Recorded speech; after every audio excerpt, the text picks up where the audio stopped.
plants with me? Yeah? Okay. Bye.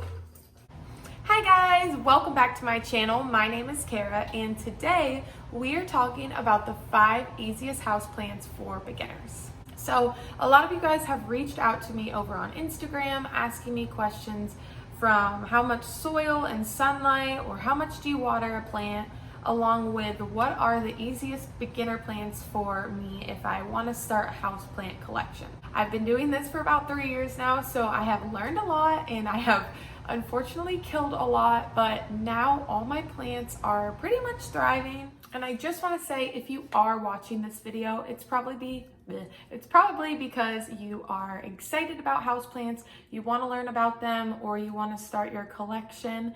So I feel you on a whole nother level. I guess we'll just dive right into it. So first is the golden pothos. This is pretty much by far the easiest beginner houseplant. It'll thrive pretty much anywhere. You can have this in a dorm, in a den. They're also really cute in hanging baskets. You can put them in your bathroom, in your kitchen. I water it probably twice a month. Sometimes I put it out front in the morning if I'm feeling it, or just cleaning to give it a little bit of light. I have had this for 6 months now. It started as literally this much, and I just planted it right in this cute little pot. I think it's really pretty and kind of exotic looking because you never really know which way it's gonna grow. If you guys are interested in learning how to propagate, which means to cut under a little node or nodule and grow it in water, comment down below and I'll make a video of that as well. The second plant is this snake plant.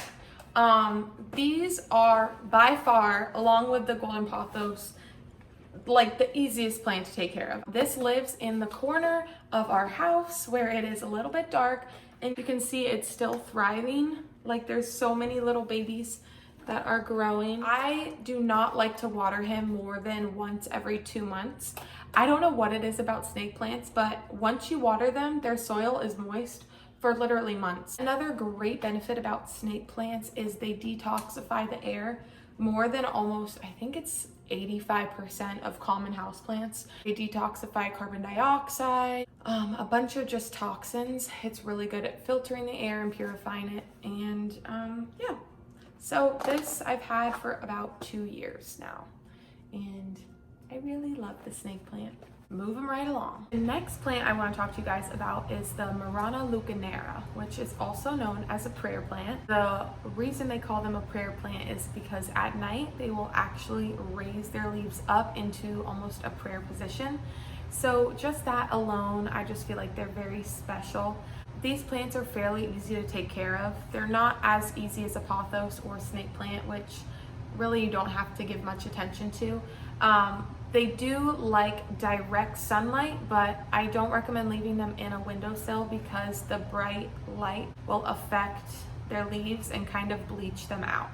So the trick about these is to leave them somewhere where there is enough direct sunlight, but not straight onto the plant. If you leave them out near a window, they will start to grow sideways, which I think is really cool, kind of starting a trail. Also, these are really good at purifying your home as well. The next houseplant I want to talk to you about is the cactus. I have a bunch of them around my house. I brought a few to show you. Here's another cool one that I just got. I highly recommend having cactus in the house. Cactus in the house. Oh gosh, that's confusing. These babies love a lot of direct sunlight. I put all 3 of mine in the windowsill. Just in cute little terracotta pots. They really like their soil to be drained all the way through before you water them again. Another thing I like to do is every few days rotate the cactus. I don't know why, I always do this, and I feel like it helps it grow faster. It could just be me, but I've been doing that for years, and yeah. This cactus I have had for 3 years now. I literally brought it from Florida in like a plastic bag. And it was so small, and it has just grown so much, and it's very happy. It's like a little piece of home from me. So highly recommend the cacti. As long as you don't overwater them and you give them a lot of sunlight, they're gonna be very happy. The last of the 5 is Mr. Fiddle here, who is very huge and heavy. Let me see if I can bring him over. That didn't work. I'm just gonna leave him right here. Okay, so this fiddle leaf, he has grown so much. He literally sprouted this leaf a week ago. It's still kind of thin because it's growing, but it's huge and it's very happy and green. I was a little nervous when I got this plant just because I have heard mixed reviews, but I've wanted a fiddle for so long. Like this in your living room, oh, this just makes me so happy. There are a few basic things that I have learned over the, I think 7 months that I've had this fiddle leaf to keep it really healthy and green and growing. The first thing I like to do is take a wet paper towel. I do this probably once or twice a week, and you just want to gently clean off the leaves. Fiddle leaves actually have pores, so when they're dusty, they don't get as much sunlight. Number 2, I do not water my fiddle leaf unless it needs it. I let it dry out pretty much all the way. I've read online to water it once a week. I probably water mine once every 2 weeks.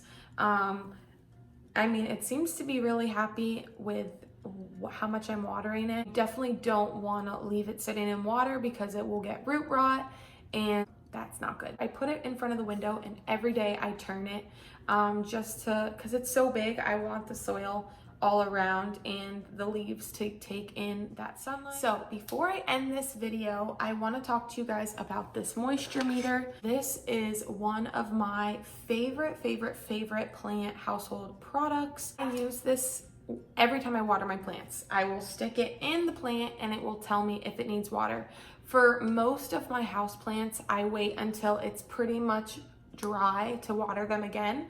I feel like that is one of the reasons that they're thriving right now, is because I don't overwater them. If you do, they will get root rot and they'll turn brown and start to wilt. So I really like to make sure that they're not being overwatered. You can get this on Amazon, very cheap, and I will put a link down below for it. It is called a moisture meter. And let me see, my snake plant is still in the middle of moist. So probably another 4 or 5 days and I will water him again. The next and last item that I want to talk about is this plant food. I usually take 4 tablespoons in 2 gallons of water. Make sure you shake this really well before you pour it in. I usually only do it once, probably every 2 months. It's just a Miracle Grow. I think this was honestly $4 or $5 at Walmart. So I highly recommend getting some, especially if your plants aren't doing that well or they need to be fertilized and you don't want to change out the soil. This is a good way. I hope you guys enjoyed this video. If you did, please go give it some love and I will see you all very soon. Bye.